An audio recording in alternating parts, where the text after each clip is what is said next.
श्रीराम समर्थ. विदेहापरी चालवोनी प्रपंचा, मुमुक्षु जना लागे अध्यात्म चर्चा, करोनी बहुलोक जे मेळवीती, नमस्कार त्या ब्रह्मचैतन्यमूर्ती.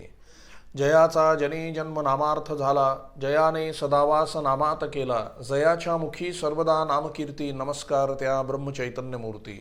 सद्गुरुनाथ महाराज की जय. जय जय रघुवीर समर्थ श्रीराम. पुनश्च हरिओम. पुन्हा एकदा सगळ्यांचं स्वागत. पुन्हा एकदा आपली प्रवचनं सुरू होत आहेत आता यूट्यूबवर. यावेळचा निवडलेला विषय म्हणजे परमपूज्य सद्गुरू श्री ब्रह्मचैतन्य गोंदवलेकर महाराज यांचे चरित्र आणि चरित्र कथामाला. एखाद्या संताचा संबंध चरित्र सांगणं हे म्हणजे समुद्र एका घोटात पिण्यासारखं आहे. ते जितकं कठीण आहे तितकंच संत चरित्र सांगणं कठीण आहे. भगवंताचं चरित्र सांगणं जितकं कठीण आहे तितकंच कठीण संतांचं चरित्र किंबहुना त्याहीपेक्षा जास्त कठीण आहे. त्याचं कारण असं, महाराज असं म्हणत असत की संतांचं चरित्र हे बाहेरचं नसतं, हे जास्त आतलं असतं. आत त्यांची भगवंताविषयी असणारी तळमळ, भगवंताविषयी असलेलं प्रेम, ह्या गोष्टी बाहेरून दिसत नाहीत. पहा, संतांचं चरित्र जाणून घेणे म्हणजे त्यांचं अंतरंग जाणून घेण्यासारखं आहे. आतमधली त्यांची अवस्था काय आहे हे जाणून घेणं आहे. म्हणून एक प्रसंग असा आहे की चरित्रामध्ये ते येईलच, तरी मी सांगतो. एक भाऊसाहेब फॉरेस्ट म्हणून गृहस्थ होते आणि ते रोज काही ना काही महाराजांच्या वेळेलाच होते. ते रोज काही ना काहीतरी लिहून काढायचे. कागदपत्र, वही असे पुष्कळ पानं त्यांनी भरपूर लिहून ठेवली होती. त्यावेळेला महाराजांनी सहज त्यांना विचारलं की भाऊसाहेब तुम्ही काय लिहिताय? तेव्हा ते म्हणले काही नाही महाराज, आपलं चरित्र लिहितो आहे म्हणाले. असं का म्हणाले? बरं दाखवा. म्हणून महाराजांनी ती वही मागितली आणि महाराजांनी 2-4 पानं अशी चाळली आणि टारकन सगळी पानं फाडून टाकली. तेव्हा ते म्हणाले महाराज आपण हे का केलं, असं का केलं? तेव्हा ते काय म्हणाले, भाऊसाहेब संतांचा चरित्रकार हा जन्मास यावा लागतो. संतांचे चरित्र हे बाहेरचे नसून जास्त आतले असते, अंतरंगातले असते. तो चालतो कसा, बोलतो कसा, वागतो काय, ह्या गोष्टींना गौण महत्त्व आहे. आतमध्ये असलेली परमेश्वराविषयीची तळमळ, आतमध्ये असलेलं भगवंताविषयीचं प्रेम, याला जास्त महत्त्व असतं म्हणाले. आणि माझं खरं चरित्र हे नामात आहे म्हणाले, कारण मी बाहेर कुठेही नसून नामात आहे. म्हणून ज्याला संतांचं चरित्र लिहायचं आहे त्याने आधी नामस्मरणात रंगून जावं म्हणाले आणि मग त्या संतांची आज्ञा घेऊन मग त्यांचं चरित्र लिहावं म्हणाले. सांगितलं काय महाराजांनी, तुमच्या लक्षात आलं का? कारण महाराज म्हणजे मूर्तिमंत नाम आहेत. त्यामुळे जो नामामध्ये पूर्णपणे मुरला आहे ना, जो नामामध्ये पूर्णपणे रंगला आहे ना, त्यालाच म्हणाले, महाराज म्हणाले त्यालाच माझं चरित्र खरं खरं काय आहे ते कळेल म्हणाले. देहबुद्धीच्या लोकांना नामाचं महत्त्व कळणं शक्य नाही म्हणाले. तद्वतच खूप नाम घेतल्यानंतर जो नामात रंगला म्हणाले त्यालाच माझं चरित्र कळेल. कारण महाराज म्हणजे मूर्तिमंत नाम होते. आणि नाम काय आहे, नामाचं चरित्र काय आहे हे नाम घेतल्याशिवाय कळणार नाही. पहा, म्हणूनच माझे चरित्र लिहिणाऱ्याने, असं ते म्हणाले नाही, ते काय म्हणाले, संतांचं चरित्र लिहिणाऱ्याने आधी नामात रंगून जावं म्हणाले आणि मग त्या संतांची परवानगी घेऊन चरित्र लिहावं. म्हणून चरित्र लिहिणारा सुद्धा जन्मास यावा लागतो. आता हा नियम जिथे आहे तिथे मला सुरुवातीला महाराजांचं चरित्र सांगायचं म्हणजे जरा प्रश्न पडला. कारण जसं चरित्र लिहिणारा जन्मास यावा लागतो तसं चरित्र सांगणारा देखील जन्मास यावा लागतो. मी महाराजांना म्हटलं, प्रार्थना केली, म्हटलं महाराज माझं तर काही एवढं नामस्मरण नाही आहे, मी तर काही एवढं नामामध्ये रंगलेलो नाही आहे. हां, माझं प्रेम आहे तुमच्यावरती, मी तुमचा आहे आणि मला तुमचं चरित्र सांगण्याची हौस आहे, आवड आहे. तर आपण कृपाशक्ती द्या, मला कृपा करा माझ्यावर आणि हे चरित्र मला सांगता येऊ दे तुमचं. आणि खरोखर त्यांनी कृपा केली. म्हणून आज त्यांच्याच कृपेने, त्यांच्याच इच्छेने त्यांचंच चरित्र घेऊन या ठिकाणी मी बसलेलो आहे. संत हा जगातला एक आदर्श पुरुष आहे. का? कारण भगवंतही त्यामध्ये परिपूर्णतेने अवतीर्ण आहे आणि सामान्य माणूससुद्धा त्यामध्ये परिपूर्णपणे अवतीर्ण आहे. म्हणजे काय आहे भगवंत, म्हणजे काय आहे, तो सगळं देतच जातो. पहा, जे काही मागणं आपण भगवंताकडे मागतो, भगवंत आज न उद्या ते पुरवत असतो. ते देत जाणं हे भगवंताचं काम आहे. पहा, म्हणजे एखादी कल्पवृक्ष जसा असावा त्याप्रमाणे कल्पवृक्ष म्हणजे कसा, जी आपली इच्छा होते ती पूर्ण करणं हे कल्पवृक्षाचं काम आहे असं म्हणतात. एक माणूस म्हणे दरिद्री होता, अतिशय भिकारी होता, त्याच्याकडे काही नव्हतं आणि कल्पवृक्षाच्या खाली तो जाऊन बसला. त्याला कल्पनाही नाही की हा कल्पवृक्ष आहे. कल्पवृक्ष म्हणजे एक झाड असतं, त्याला कल्पनाही नाही की हा कल्पवृक्ष आहे.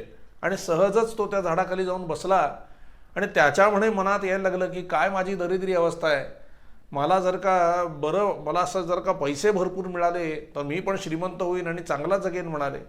एवढा म्हणायचा अवकाश की त्या झाडातून म्हणे पैसे पडले सगळे आणि त्याच्याकडे भरपूर पैशाची अगदी बॅग जमा झाली असं म्हणायला हरकत नाही. भरपूर पैसे पडले. त्याला आश्चर्य वाटलं, हे काय? तो इकडे तिकडे पाहू लागला आणि त्याने विचार केला, अरे बापरे, मला भूक लागलेली आहे म्हणले. आता जर इथे अगदी सुंदर असं जेवण मला मिळालं श्रीखंड पुरीचं तर किती बरं होईल. असं म्हणायचा अवकाश की कोणीतरी तिथून घेऊन आलं आणि त्याच्याकरता ताट चांगल्यापैकी चांदीचं वाढलेलं, त्यामध्ये श्रीखंड पुरी भाजी पोळी सगळं काही वाढलेलं होतं. तो म्हणे पोटभर जेवला आणि तो काय म्हणाला, आता जर या सुंदर वातावरणामध्ये या झाडाखाली जर मला एखादा निजायला पलंग मिळाला तर केवढा आनंद होईल गादी सकट. आणि खरोखर त्या ठिकाणी म्हणे सोन्याचा पलंग अगदी तयार झाला आणि गादी वगैरे मस्तपैकी त्यावर ठेवलेली होती आणि त्यावर हा जाऊन निजला. पहा बरं. आणि थोड्या वेळाने त्याच्या मनामध्ये असा विचार आला की हे काय चाललंय माझ्याबरोबर. मी पैसा मागितला पैसा मिळाला, जेवण मागितलं जेवण मिळालं, थंड पाणी प्यायला मागितलं थंड पाणी प्यायला मिळालं, निजायला पलंग मागितला गादी सकट तोही मला मिळाला. हे नेमकं काय आहे? झाड म्हणजे नेमकं काय? इथे कुठलं भूत प्रेत आहे की काय? असं त्याच्या मनात आलं आणि म्हणाले झाडावरनं भूतं खाली उतरलीत. त्या भूताना पाहून तो घाबरला आणि तो म्हणला, हे भूत मला खाईल की काय? आणि खरोखर त्या भूताने त्याला खाऊन टाकलं. ही गोष्ट आहे पहा. याच्यामध्ये काय आहे? कल्पवृक्ष काय आहे? जे तुम्ही इच्छा कराल ते तुम्हाला ते कल्पवृक्ष देत असतो. कल्पवृक्षापेक्षा भगवंत श्रेष्ठ आहे. कारण तुमच्यासाठी तुम्ही जे जे काही चांगलं मागणार आहात, जे जे काही मागणार आहात ते भगवंत तुम्हाला देणार आहे. आणि देवापेक्षा संत का श्रेष्ठ? कारण संत तुमच्या हिताचं जे आहे ना तेच तुम्हाला देणार आहेत. जे तुमच्या हिताचं नाही ते तुम्हाला संत देणार नाहीत. आपल्याला आपलं हित आणि अहित कळत नाही. पहा, आज ज्या गोष्टी आपल्याला हिताच्या वाटतात पुढे जाऊन कदाचित त्याच गोष्टीने आपलं अहित होणार असेल. आपण दुःखाला सामोरं जातो आणि मग त्यावेळेला आपल्याला वाटतं की आपण हे मागितलं नसतं तर बरं झालं असतं. कारण हे माझ्या सुखाला तर कारण होत नाही, माझ्या दुःखालाच कारण होत आहे. त्यामुळे हे मागितलं नसतं तर बरं झालं असतं. म्हणजे आपल्याला नेमकं काय हवं आहे हे आपल्याला देखील माहिती नसतं. आपण जी गोष्ट भगवंताकडे मागतोय ती सुखाची आहे का दुःखाची आहे हेही आपल्याला माहिती नसतं. भगवंत आपल्या हिताच्या गोष्टी आपल्याला देतो, अहिताच्या गोष्टी देताना जरा सूचना करतो. पण जरी आपण हट्टाने मागितलं तर देव देतो. संत मात्र देत नाही. संत काय करतो? तुमच्या हिताचं असेल तेवढं देतो, जे तुमच्या हिताचं नाही ते तुम्हाला देत नाही. एवढ्यावर संत थांबत नाही. संत काय करतात? मागण्याची इच्छाच तुमची जी आहे ती नाहीशी करतात आणि भगवंताची प्राप्ती तुम्हाला करून देतात. कारण त्यांना हे अनुभव असतो, त्यांना माहीत असतं की खऱ्या समाधानाची प्राप्ती, खऱ्या सुखाची प्राप्ती, खऱ्या शाश्वत आनंदाची प्राप्ती ही भगवंताच्या चरणाशीच आहे. भगवंताची प्राप्ती झाली की मनुष्य खऱ्या अर्थाने सुखी होतो हे संतांना माहीत असतं. म्हणून भगवंताची प्राप्ती करून देण्याचे हजारो मार्ग संत प्रगट करतात. एवढंच नव्हे, भागलिया मज वाहतील कडीये, त्या मार्गावर चालत असताना आपण थकलो तर हे संत आपल्याला उचलून घेतात आणि परमेश्वर प्राप्तीच्या मार्गावरती आपल्याला टाकतात. आणि त्यांना मिळालेलं शाश्वत समाधान आपल्याला कधी मिळेल याचा पुरेपूर प्रयत्न करून ते समाधान आपल्याला मिळवून देतात. ही संतांची महती आहे. म्हणून देव श्रेष्ठच आहे, पण देवापेक्षा संत हे काकणभर श्रेष्ठ आहेत. असे अनेक संत, महाराष्ट्र ही संतांची भूमी आहे. अनेक संत आपल्या महाराष्ट्रामध्ये होऊन गेलेत. त्यातल्या अनेक जितकं संतांचं, जसं समुद्र किनाऱ्यावरच्या वाळूचे कण मोजावेत हे जितकं कठीण आहे ना, तितकंच संत किती होऊन गेले हे मोजणं कठीण आहे. असा एकही काळ नाही आहे की ज्या काळामध्ये या ठिकाणी भारतभूमीमध्ये संत नाही. सृष्टीच्या उत्पत्तीपासून सृष्टी पूर्णपणे लयाला जाईपर्यंत या ठिकाणी संत असतात. आपल्याला दिसत नाहीत, गुप्त ठिकाणी राहून साधना करत असतात. त्यांच्या त्या चाललेल्या साधनेमुळेच आपण या ठिकाणी सुरक्षित असतो, आपली साधना चालू असते. थोडंसं तुम्हाला सांगतो पहा, आता ह्या सगळ्या कोरोना नावाच्या रोगा वगैरे मधून आपण चाललेलो, पण आपल्या एका लक्षात आलं का, इतर राष्ट्रांमध्ये जेवढी हानी झाली तेवढी भारतामध्ये झाली नाही. याचं कारण काय? अनेक साधू संत तपश्चर्या करत बसलेले आहेत हिमालयामध्ये, अन्य गुप्त ठिकाणी, आणि ते सारखे पाहत आहेत की भारतावर कुठलं संकट येऊ नये, जगावर कुठलं संकट येऊ नये, भारतावर कुठलं संकट येऊ नये. आणि बाहेरून येणारी अनेक संकट ती परस्पर त्यांच्या साधनेने परतवून लावतात. हे खरोखर आहे, हे मी वाचलेलंच तुम्हाला सांगतोय बरं का. असे अनेक संत बसलेले आहेत की ज्यांच्या कारणामुळे आपण सुरक्षित आहोत आणि ज्यांच्यामुळे आपली उपासना चाललेली आहे. असे हे सर्व संत श्रेष्ठमय असतात आणि देवांना संतांची फार आवड असते. कारण देव म्हणतात ही माझी लेकरं आहेत सगळी, आणि म्हणून आपल्यासारख्या सामान्य माणसांच्या उद्धारासाठी भगवंत संतांना पुढे पाठवत असतो. त्यापैकी एका महान अशा संतांचं आज चरित्र आपण घेणार आहोत. संत अनेक प्रकारचे असतात. खरं बघायला गेलं तर संत हे एकच आहेत. साधू दिसती वेगळाले परी ते स्वरूपी मिळाले. त्यांच्या स्वरूपाने ते एकच असतात. पण आता आपल्यासारख्या मनुष्यांच्या देखत आपल्या जेवढी बुद्धी आहे तेवढं समजून घ्यायचं म्हटल्यानंतर संत जरी एक असते, जरी ते एक असले तरी वेगवेगळे दिसतात. त्यांच्यामध्ये कुठल्या ना कुठल्या देवतेचा हा थोडा थोडा अंश असतो. म्हणून काही दत्त अवतारी संत असतात, काही मारुती अवतारी संत असतात, काही विष्णू अवतारी संत असतात, काही नाथ अवतारी संत असतात. असे अनेक प्रकारचे भेद आहेत. खरं वास्तव देव एकच आहे आणि तोच संत म्हणून आलेला आहे. परत सांगतो, देव एकच आहे आणि तोच संत म्हणून आलेला आहे. पण अवतार भेद करायचे असतील किंवा अवतार भेदाने बघायचे असतील तर असे अवतारांचे फरक पडतात. दत्त अवतारी संत, मारुती अवतारी संत आणि नाथ अवतारी संत, विष्णू अवतारी संत. याची उदाहरणं सांगू का तुम्हाला मी? दत्त अवतारी संत कोण आहेत? श्री स्वामी समर्थ आहेत, गजानन महाराज आहेत, साईबाबा आहेत. हे दत्त अवतारी संत आहेत पहा. मारुती अवतारी संत कोण आहेत? समर्थ रामदास स्वामी आणि ब्रह्मचैतन्य महाराज हे मारुती अवतारी संत आहेत. विष्णू अवतारी संत कोण आहेत? संत ज्ञानेश्वर महाराज हे विष्णू अवतारी संत आहेत पहा. संत तुकाराम महाराज हे विष्णू अवतारी संत आहेत पहा. आणि नाथ अवतारी संत कुठले आहेत? संत निवृत्तीनाथ हे नाथ अवतारी संत आहेत. एक फरक करायला सांगितला म्हणून हे मी संतांचे प्रकार सांगितले. प्रत्येकाची वागण्याची तऱ्हा ही वेगवेगळी असते. ज्या ज्याप्रमाणे माणसं या युगामध्ये अवतार घेतात त्या त्याप्रमाणे सगळे संत त्या त्या ठिकाणी प्रगट होत असतात. इसवी सन 1200च्या काळामध्ये असेच अनेक संत एकाच वेळेला प्रगट झालेले होते. कारण संतांची मांदियाळी जमलेली होती. त्यामध्ये नामदेव महाराज होते, ज्ञानेश्वर महाराज होते, निवृत्तीनाथ होते, सेना नावी होते, सावता माळी होते, गोरोबा काका होते, चोखोबाराय महाराज होते. एक ना अनेक 18 पगड जाती जमातीमध्ये संत निर्माण झाले महाराज आणि महाराष्ट्र देशाचं कल्याण करून त्यांनी ठेवलं. त्या काळानंतर इसवी सन 1500च्या आसपास एकनाथ महाराज एकटेच आले पहा आणि त्यांनी भक्तीचा खांब दिला आणि उभं केलं, कळसरूपी भक्तिरूपी मंदिर उभं केलं पहा. त्यानंतर पुन्हा एकटे तुकाराम महाराज आले पहा. जगद्गुरु तुकोबा, जगद्गुरु तुकाराम महाराज आले आणि त्यांनी भक्तीचा अजून पक्की केली भक्ती आणि नामस्मरणाने भगवंताची सहज प्राप्ती कशी होते हे सर्व जगाला दाखवून दिलं. आणि नुसत्या नामस्मरणाच्या जोरावर भगवंताची प्राप्ती करून घेऊन सदेह वैकुंठ गमन कसं करता येतं हे सुद्धा तुकाराम महाराजांनी आपल्याला दाखवून दिलेलं आहे. ज्या ज्या वेळेला धर्म लयाला जाण्याची वेळ येते ना त्यावेळेला संत प्रगट होऊन तो धर्म अजून पक्का आणि मजबूत करतात. या ठिकाणी धर्म याचा अर्थ आहे भगवंतावरचा विश्वास, भगवंतावरची निष्ठा. तुकाराम महाराजांनंतर पुन्हा एकदा संतांची मांदियाळी जमली पहा. कुठे जमली? गजानन महाराज प्रगट झाले, साईबाबा प्रगट झाले, उपासनी महाराज प्रगट झाले, अनेक प्रकारचे साधू संत निरनिराळ्या ठिकाणी प्रगट झाले. त्यातच समर्थ रामदास स्वामी प्रगट झाले आणि त्यानंतर आत्ताच्या सध्याच्या काळामध्ये काही वर्षापूर्वी ब्रह्मचैतन्य गोंदवलेकर महाराज, श्री उपासनी नव्हे गुरुदेव रानडे आणि त्यांचे गुरु हे सुद्धा त्या ठिकाणी प्रगट झालेले आहेत. अनेक संत आणि संतांचे अनेक अवतार यावेळेला प्रगट झालेले आहेत.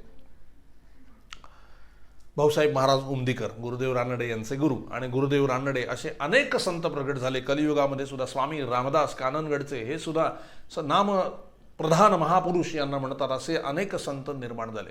या सर्व संतांपैकी हे सगळे संत वेगवेगळ्या प्रकारचे अवतार आहेत. आज ज्या संतांविषयी आपल्याला बोलायचं आहे, ज्या संताविषयी आज आपल्याला बोलायचं आहे ते माझं परम भाग्य आहे की ते माझे सद्गुरू आहेत आणि त्यांनी मला परमार्थाची वाट दाखवली आहे.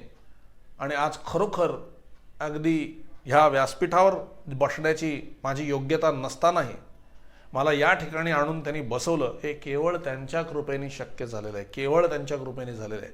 आज जो काही मी दिसतोय ना हा केवळ त्यांच्याच कृपेने आहे. त्यांनी मला पूर्णपणे घडवलेलं आहे. काही 10-15 वर्षापूर्वी मी नजर टाकतो माझ्या आयुष्यावर आणि आत्ता पाहतो खरोखर महाराजांनी धन्य करून ठेवलेलं आहे. व्यासपीठावर बसण्याचा मान मला मिळवून दिला आहे आणि इथून निरनिराळ्या संतांचे चरित्र सांगता यावी ही कृपा त्यांनी माझ्यावर केलेली आहे. रामायणात सांगता येतं आहे, भागवतात सांगता येतं, ही सगळी महाराजांची कृपा आहे. आणि माझं खरोखर परमभाग्य आहे की असा दिव्य सद्गुरू मला लाभला. कारण माझा सद्गुरू हा मारुती अवतार तर आहेच, पण प्रामुख्याने हा संत नामावतार आहे. इतर अवतार, देवता अवतार, संत पुष्कळ आहेत, पण नामावतार संत कोणी नाही आहे. नामावतार संत केवळ ब्रह्मचैतन्य गोंदवलेकर महाराज, परमपूज्य सद्गुरू श्री महाराज हेच नामावतारी संत आहेत. आणि याला प्रमाण मागच्या काही प्रवचनातून मी आपल्याला दिलेलंच होतं. काननगडचे स्वामी रामदास सुद्धा म्हणाले, गोंदवल्याचे ब्रह्मचैतन्य म्हणजे नामावतार आहेत. अशा या थोर दिव्य विभूती, मारुती अवतार, राम अवतार, कृष्ण अवतार, जे सगळं मी मागच्या वेळेला तुम्हाला सांगितलंय, असे जे सगळं मूळचं परब्रह्म तत्व साकारलं आणि निर्गुण निराकार तत्व साकारलं आणि आकाराने जे खाली आलं, ते गोंदवले ग्रामी महाराष्ट्र भूमीमध्ये, सातारा जिल्ह्यामध्ये गोंदवले ग्रामामध्ये महाराज म्हणून, हे ब्रह्मचैतन्य महाराज म्हणून ते प्रगट झालेलं आहे, निर्गुण ब्रह्म. त्या संताविषयी आज आपल्याला पाहायचं आहे. ही चरित्र, संपूर्ण चरित्र असं नाही म्हटलेलं मी, चरित्र कथामाला असं म्हटलंय.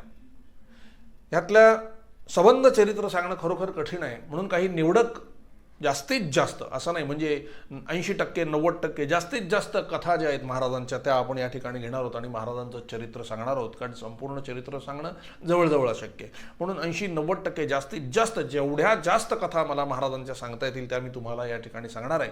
याचा हेतू काय आहे की तुम्हीही चरित्र उघडावं आणि वाचावं. ज्या गोष्टी मी इथून सांगणार नाही त्या तुम्हाला चरित्रातून कळतील आणि महाराज खरोखर किती दिव्य आहे ते तुमच्या अनुभवाला सुद्धा येईल आणि महाराजांचं चरित्र वाचण्याचं तप सुद्धा तुमच्याकडून होईल. तुम्हाला महाराज भक्ती देतील, प्रेम देतील आणि खरोखर महाराज तुमच्यावर कृपा करतील आणि तुमचं अखंड नामस्मरण चालेल. म्हणून जितक्या कथा मला महाराजांच्या इथून सांगता येतील त्या मी सांगेन. म्हणूनच याला चरित्र कथामाला असं नाव दिलेलं आहे. नुसतं चरित्र नव्हे, चरित्र कथामाला असं नाव दिलेलं आहे. कारण संस्कार करण्याची पद्धत म्हणा किंवा नामस्मरणामध्ये जोर येण्याची पद्धत जी काही आहे किंवा भक्ती वाढण्याची जी काही पद्धत आहे ही कथांमधून जास्त येते. यालाच कथा सत्संग असं म्हणतात, म्हणून कथा निवडलेली आहे. कारण कथेने व्यथा जाते, म्हणून कथा हे सत्संगाचं एक मुख्य साधन आहे आणि म्हणून कथेद्वारे महाराजांचं चरित्र मी आपल्याला सांगण्याचा प्रयत्न करणार आहे. चरित्राच्या सुरुवातीलाच महाराजांचे अनेक शिष्य होऊन गेले. त्यात मुख्यत्वे करून जे 4 शिष्य आहेत त्यांचं म्हणणं महाराजांच्या संदर्भात आलेलं आहे. महाराजांचे प्रमुख शिष्य, मुख्य शिष्य, की आज महाराजांच्या जोडीला त्यांचं नाव घेतलं जातं, ते कोण असतील तर ब्रह्मानंद महाराज आहेत. ते महाराजांबद्दल काय म्हणतात? पंढरपूरचा पांडुरंग हा दगड नाही आणि श्री महाराज हे सामान्य माणूस नाहीत, ते प्रत्यक्ष राम आहेत. हे ब्रह्मानंद महाराजांचं वाक्य आहे. दुसरं, आनंदसागर महाराज हे महाराजांचे आणखी दुसरे शिष्य. ते काय म्हणाले? जीवाला वासनेच्या घाणीतून बाहेर काढून नामाचं स्नान घालणारा महर्षी म्हणजे श्री महाराज. नामाचं स्नान घालणारा योगी महर्षी म्हणजे श्री महाराज. तिसरे, कृतकोटी महाभागवत. सामान्य सांसारिक लोकांना देवाला शरण जाण्याची दिव्य कला शिकवून मनाला समाधान देण्याची कला शिकवणारे महर्षी म्हणजे श्री महाराज. आणि महाराजांचे चौथे आणि आणखी अतिशय प्रेमळ असे शिष्य श्री भाऊसाहेब केतकर. ते म्हणत, महाराज कोण आहेत हे आपल्यासारख्या सामान्य माणसांना कसं कळणार, पण महाराज भेटले, आपलं काम झालं. आता काहीही मिळवायचं बाकी राहिलं नाही. आता त्यांना जे नाम प्राणापलीकडे आवडतं ते आपण घेतलं की आपलं काम झालं.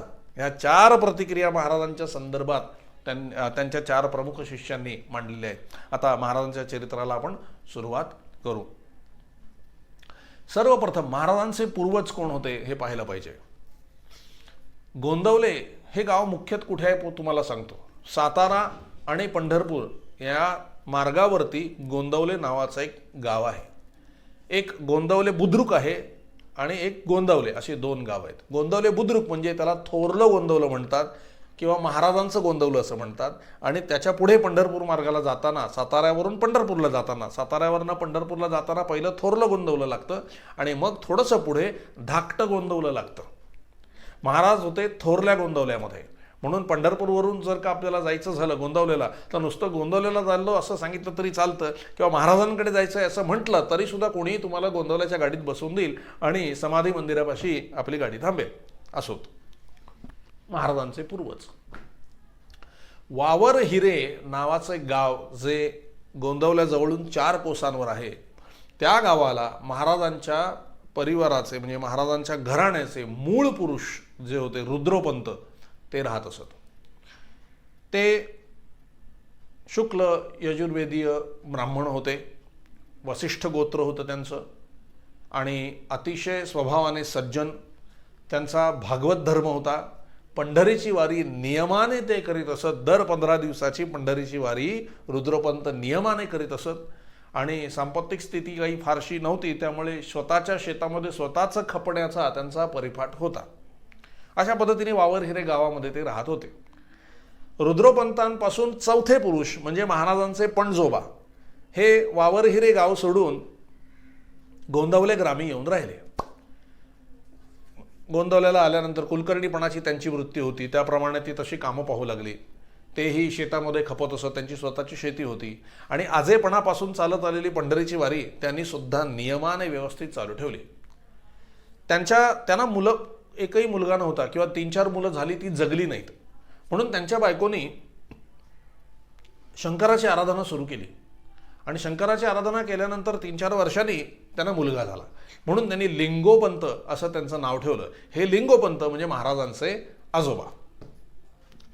आता लिंगोपंतांचा जन्म इसवी सन 1778 मध्ये झालेला आहे. आणि ते खूप हुशार होते, चाणाक्ष होते. मोठे मोठे होत गेले आणि त्यांनी वडिलांची कुलकर्णीपणाची वृत्ती स्वतःकडे घेतली, जबाबदारी घेतली. अतिशय शांत स्वभावाचे, मनमिळावू स्वभावाचे, लोकांना मदत करणारे, परोपकारी असा त्यांचा स्वभाव होता. त्यांचा विवाह झालेला होता.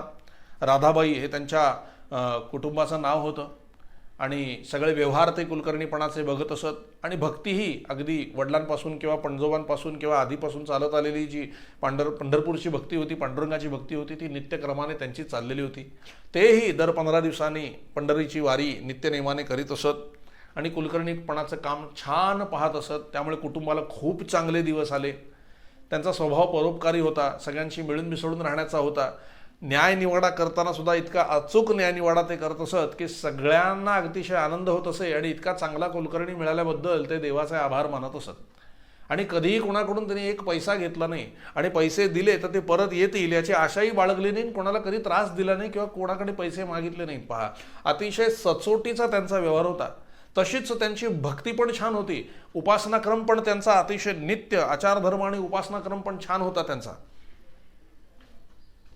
दर एकादशीला पंढरपूरला जात असत. रात्री झोपेतून उठले की अंथरुणातच जरा वेळ नामस्मरण करीत असत. नामस्मरण झाल्यानंतर मानसपूजा वगैरे करीत असत. त्यानंतर उठत असत. स्नान वगैरे झाल्यानंतर पूजा संध्या करीत असत.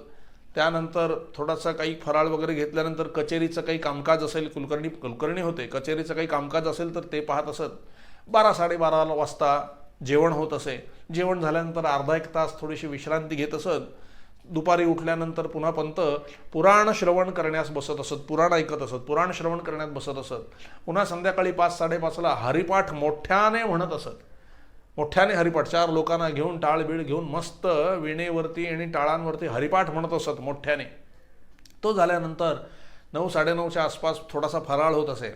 फराळ झाल्यानंतर मात्र भजनाला उभे राहत पंत स्वतः, म्हणजे लिंगोपंत. पंत स्वतः भजनाला उभे राहत. कित्येक लोक जमत असत भजनाला आणि फार भजनामध्ये रंगून जात असत पंत. आणि भजन करता करता करता करता रंगात आले. 5-6 तास भजन चाले. आणि त्या रंगात आले की ते नाचत असत बघा भजनात. आणि त्यांच्या डोळ्यातून सारख्या अश्रुधारा वाहत असत. इतकी भक्ती सुद्धा सुंदर चाललेली होती. वैष्णवी टिळा लावत असत, गळ्यामध्ये तुळशी माळा घालत असत, मुद्रा लावत असत. आणि येता जाता उठता बसता तोंडाने पांडुरंग पांडुरंग पांडुरंग पांडुरंग असा अखंड नामस्मरण त्यांचं चाललेलं असे.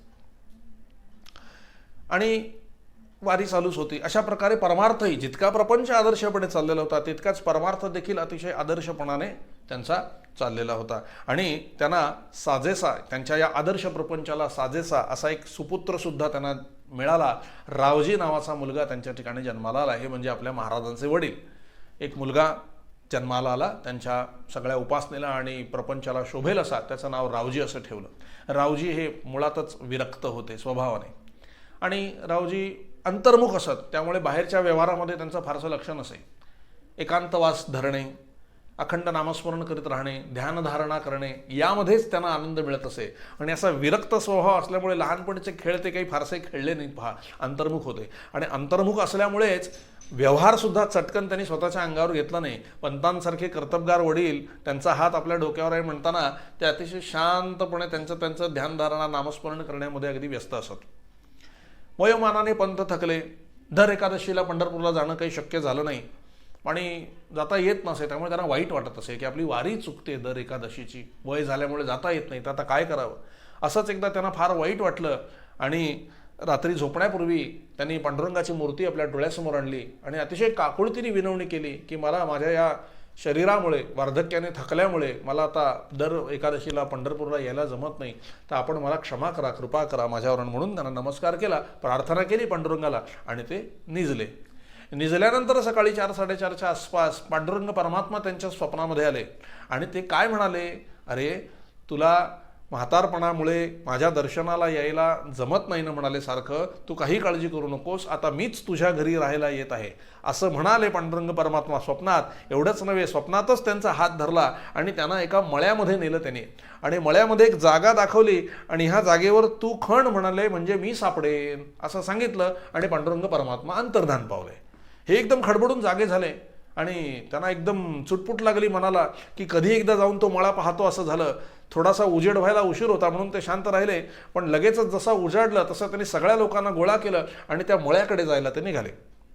मळ्याकडे गेल्यानंतर ती जागा त्यांनी दाखवली, बरोबर ती जागा ओळखली स्वप्नात दिसलेली आणि तिथे खणायला प्रारंभ झाला. सगळ्यांनी कुदळ आणि फावडे घेऊन तिथे खणायला सुरुवात झाली. 4-5 हात खणून झालं असेल नसेल तोपर्यंत खण्ण असा पहारीचा आवाज आला. त्याबरोबर पंतांनी त्यांना थांबवलं. थांबा म्हणाले. स्वतः पंत खड्ड्यामध्ये उतरले आणि पूजा बिजा करून पाणी वगैरे शिंपडून त्यांनी तिथे ती धन्य करून घेतली, भूमी पूज्य करून घेतली आणि त्यानंतर तिकडची माती जरा बाजूला केली. बाजूला केल्यानंतर एखाद्याने व्यवस्थित ठेवावे तसं विठोबा रखुमाईच्या मूर्ती कोणीतरी ठेवलेल्या आढळल्या. तिथे सापडल्या विठोबा रखुमाईच्या मूर्ती ठेवलेल्या. त्याने नमस्कार केला, विठोबा रखुमाईच्या मूर्ती घेतल्या, पालखीत घातल्या आणि वाजत गाजत ते आपल्या घरी विठोबा रखुमाईची मूर्ती घेऊन आले आणि घराच्या जवळच त्या विठोबा रखुमाईच्या मूर्ती त्यांनी स्थापन केल्या आणि तिथेच 7 दिवस अन्न संतर्पण चालू ठेवलं. मोठा सोहळा केला. 7 दिवस अखंड हरिनाम सप्ताह त्यांनी त्या ठिकाणी केलेला आहे आणि ज्या ठिकाणी त्या मूर्ती सापडल्या होत्या त्याला विठोबाचा मळा असं म्हणतात, कारण विठोबा तिथे सापडलेले होते. इतकंच नव्हे, त्या खड्ड्यामध्ये चांगलं पाणी लागलं नंतर आणि तिथे एक सुंदर गोड्या पाण्याची सुंदर विहीर तयार झाली, म्हणून त्या विहिरीला सुद्धा विठोबाची विहीर असं म्हणतात. त्या जागा आम्ही पाहून आलेलो आहे गोंदवल्यामध्ये. असू दे. आणि अशा प्रकारे विठोबा रखुमाईचं त्या ठिकाणी उपासना सुरू झाली. अशा प्रकारे रावजींचा सुंदर असा प्रपंच आणि परमार्थ अतिशय उत्तम पद्धतीने चाललेला होता. आता रावजींच्या संदर्भात आपण पाहू, पंतांचा सांगत होतो मी, लिंगोपंत यांचा प्रपंच आदर्श प्रपंच होता. परमार्थाने प्रपंच सुंदर चालत होता. विठोबा रखुमाईच्या मूर्ती सापडल्यानंतर त्यांनी त्या ठिकाणी त्यांची उपासना सुरू केली आणि नित्यनेमाने ते विठोबा रखुमाईची पूजा करत असत. आता पंत दर एकादशीला काही पंढरपूरला जात नसत. येथेच ज्या विठोबा रखुमाईच्या मूर्ती त्यांना सापडल्या होत्या, दर एकादशीला येथे अखंड भजन होत असे आणि भजन झाल्यानंतर विठोबाची षोडशोपचार पूजा होत असे, रात्रीचं फराळ वगैरे होत असे, रात्रीचं भजन होत असे आणि द्वादशीला उपवास सोडून सगळी आलेली मंडळी आपापल्या घरी जात असत. अशा प्रकारे दर एकादशीला त्या ठिकाणी उत्सव होत असे. रावजी, त्यांचा मुलगा रावजी, हे मी आता आपल्याला मगाशीच सांगितलं की ते अत्यंत स्वभावाने विरक्त होते आणि नामस्मरणाविषयी त्यांना फार काही नामस्मरण, जप, ध्यान, धारणा याच्यामध्येच ते रमून जात असत. प्रपंचाविषयी काही फार त्यांना आवड नव्हती. 6व्या वर्षी त्यांची मुंज केली आणि 12व्या वर्षी सातारा जिल्ह्यातील कलेढोण येथील नारायणराव वाघमारे इनामदार यांची मुलगी, यांच्या मुलीशी त्यांचं विवाह झाला आणि तिचं सासरचं नाव गीताबाई असं ठेवण्यात आलं. त्या म्हणजे महाराजांच्या मातोश्री आहेत. गीताबाई लग्न करून आल्या तेव्हा 7-7.5 वर्षांच्या होत्या आणि 4-5 वर्षानंतर पंत आणि राधाबाई जसे थकले त्याप्रमाणे सगळी जबाबदारी 11व्या-12व्या वर्षी सुनबाईवर येऊन पडली आणि गीताबाई कामामध्ये खूप अगदी लक्ष घालत असत, कारण सगळी कामं त्यांच्यावर येऊन पडत असत. कारण घर खूप मोठं होतं, गाई, गुरं, ढोरं आणि घरामध्ये नोकर चाकर आणि सासू सासरे थकलेले आणि नवरा असा गंभीर, अबोल आणि एकांतवासप्रिय असल्यामुळे घरातलं सगळं घेण्या देण्याचे व्यवहार गीताबाईंनाच पाहावे लागत असत. आणि गीताबाईंचा हात लोकांना देण्यामध्ये आपल्या सासूच्या हातापेक्षा जास्त होता, मोठा होता. सगळ्या लोकांना, एक कोणी गावामध्ये आजारी पडलं तर जाऊन त्यांच्या औषधपाण्याची व्यवस्था करणे, त्यांना काय लागतं काय नाही हे पाहणे. आज इतकी लोकांची श्रद्धा त्यांच्यावर होती की लोक त्यांना श्रद्धेने गीता माय असं म्हणत असत. आणि कोणी आजारी पडलं तर त्यांच्या हातचं जेवण मागून ते नेत असत, की त्यांच्या हातचं जेवण मागितलं तर बरे होतात. एवढी श्रद्धा गीतामाईवर सगळ्यांची होती. आणि खरोखर त्या घरोघरी जाऊन कोणाला कपडा लागतोय, लत्ता लागतोय, जेवण लागतंय, खाणं लागतंय, काय कमी आहे ते सगळं पुरवत असत. तेव्हा लोक खूप आनंदी होते. आणि लोक म्हणत असत, गीतामाय आपण आमच्यासाठी एवढं करता, आम्हाला आपल्यासाठी काहीतरी करावंसं वाटतं, आपण सांगा मी काय करू.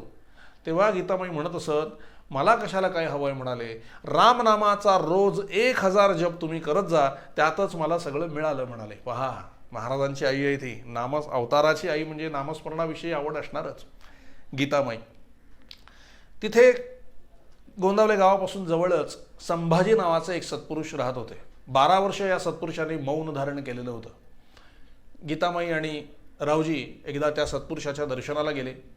दर्शन केल्यानंतर संभाजींनी, त्या सत्पुरुषांनी, त्या महाराजांनी एक नारळ घेतला आणि गीतामाईच्या ओटीत टाकला आणि म्हणाले, भगवंत तुमचं कल्याण करेल, आपण दोघेही अखंड नामस्मरण करीत जा असं सांगितलं. आणि आशीर्वाद घेऊन दोघेही घरी आले.